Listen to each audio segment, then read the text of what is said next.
Bonjour, bonjour. Comment vas-tu? C'est presque la fin de l'année et on va apprendre à comment changer les griffes de la machine.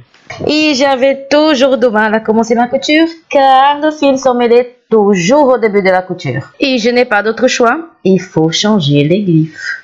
Pour commencer, je vais le placer un à côté de l'autre pour que vous puissiez voir la différence. Je ne sais pas quel est le numéro de l'ancien. Je sais juste qu'il est pour les travaux lourds.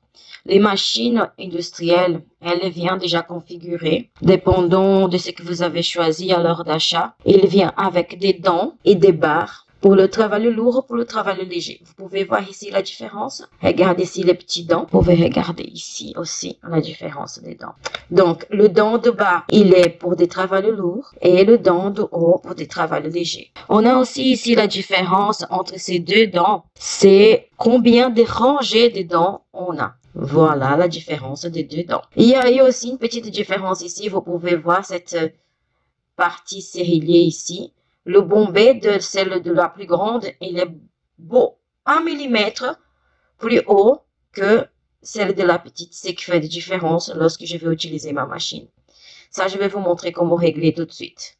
Ici, vous pouvez voir aussi qu'il a, on dit souvent c'est 3 séries et 4 séries. Vous allez pouvoir voir la différence sur la plaque. Je n'ai acheté les plaques et les séries ensemble pour éviter de faire des problèmes de compatibilité. Vous pouvez bien voir ici. Celle de bas, c'est mon ancienne plaque. 1, 2, 3 rangées avec un gros trou pour l'aiguille. Ça veut dire du travail lourd avec des aiguilles très grosses.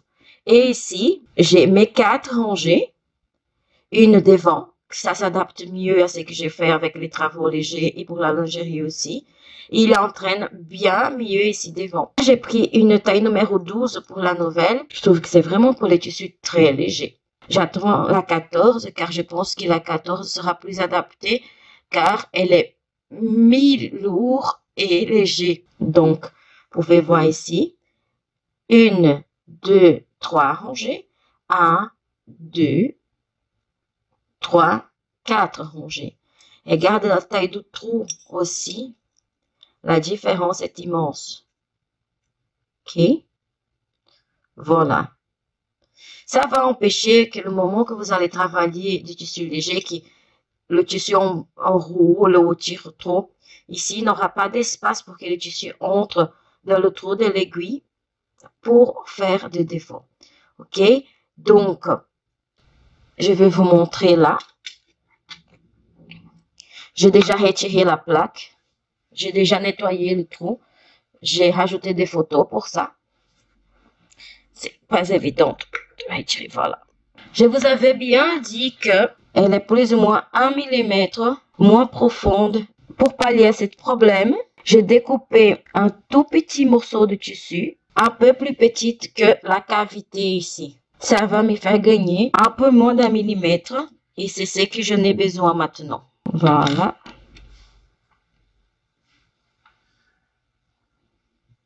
Maintenant, la partie la plus importante. On va seulement, il faut toujours visser un peu la première vis, passer la deuxième, visser d'encore 1 ou 2 tours, jusqu'au moment où elle est fixe, mais qu'on peut encore bouger la plaque. Il faut trouver la bonne position ici avec le GSM. Voilà. Je prends ma clé, je vais tourner un petit peu jusqu'à qu'il soit bien fixe.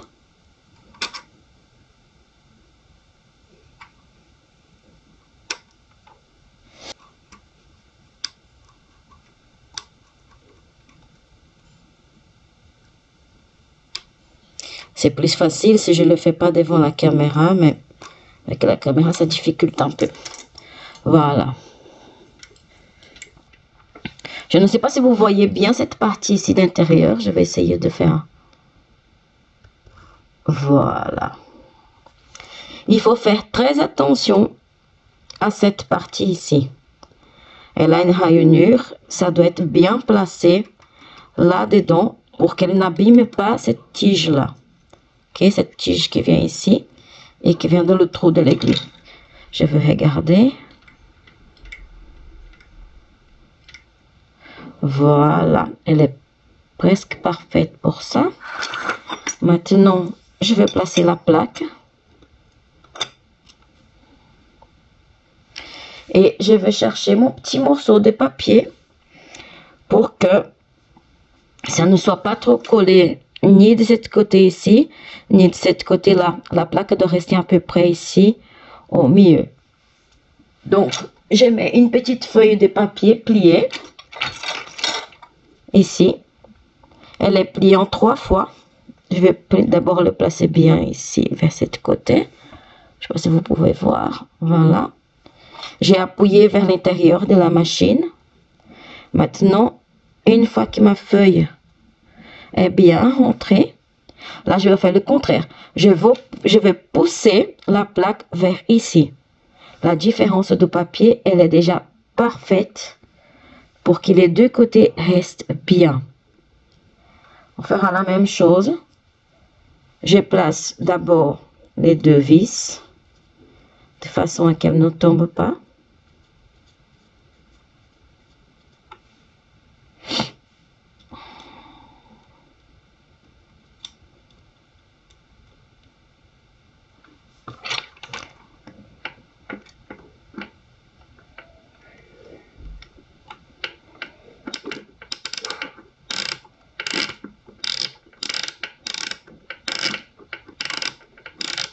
Voilà.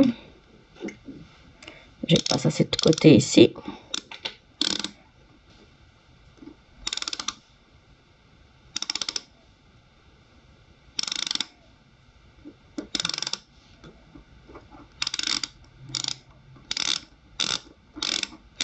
Voilà. Vous voyez, la plaque, elle bouge encore. Donc, je vais bien la pousser vers ici. Le papier n'était pas bien placé. Désolée, hein, je suis enrhumée, donc c'est horrible. La voix ne donne pas bien. Mais je voulais faire ça et vous montrer. Ce n'est pas très difficile. Ça prend juste un peu plus de temps à cause de la caméra.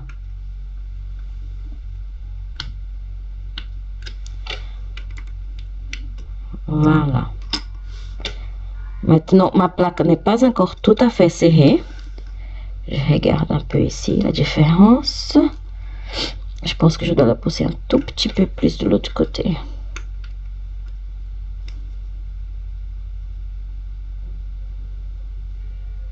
Voilà.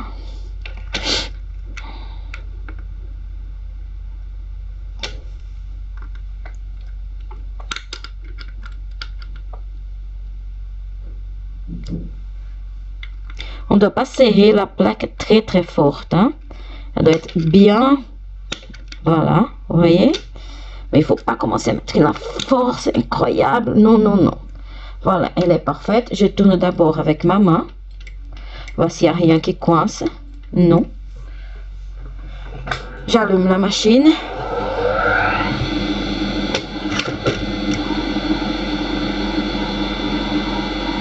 Rien qui coince, une machine super silencieuse, sauf le moteur. Une machine propre et bien huilée. Elle fait bien son travail.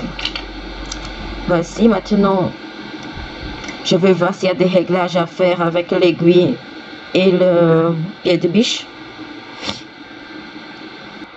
Avec la machine industrielle, il faut faire très attention.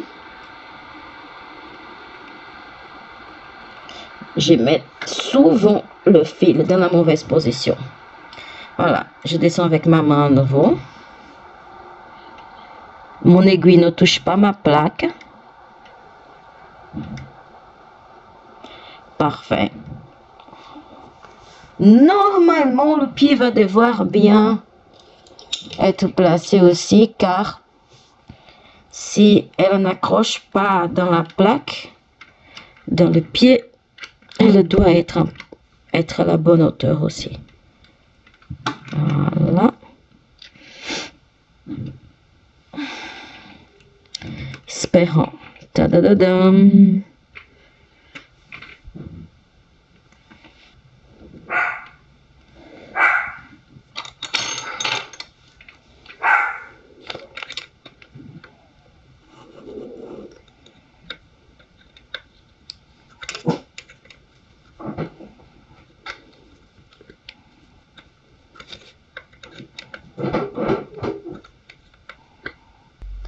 Voilà. Je vais regarder. Voici. Puis les poils, hein, elle est bien centrée dans le pied. Je ne vois aucun problème ici.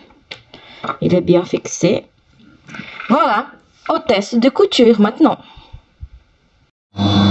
J'ai remis mon aiguille, mon pied, tout est bien. Maintenant le test. On y va. L'entraînement, déjà au début. Magnifique. Je ne tiens pas le tissu.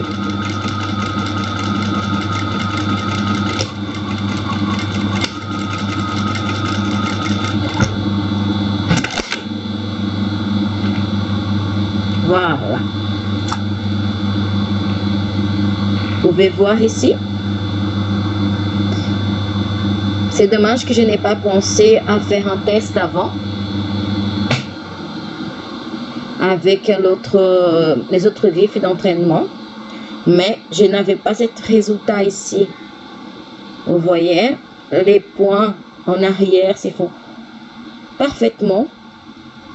Et vous avez vu, la machine a cousu toute seule, sans que je guide le tissu. Et la ligne, elle est bien droite. À mon avis, ça vaut la peine des griffes à 4 carrières ou à 4 lignées des griffes. Je préfère 1000 fois. J'ai fait le test, elle entraîne très bien le tissu mi-lourd. À moi maintenant de tester avec mes tirettes et autres tissus pour voir si cette griffe c'est à la bonne taille ou si je veux devoir choisir une un tout petit peu plus grande. Ok, voilà les deux à nouveau, une à côté de l'autre. Voilà, comme ils ont venu deux, je peux vous montrer bien la différence des deux. Voici. Autre chose que j'ai aimé aussi, c'est que celle-ci qui est mon ancienne n'est pas de guide. Autant que celle-ci est là. Voilà. Celle-ci, il y a les guides ici. Ça, je trouve que c'est méga chouette. Donc, je suis 100% contente de mon échange de plaques d'aiguille.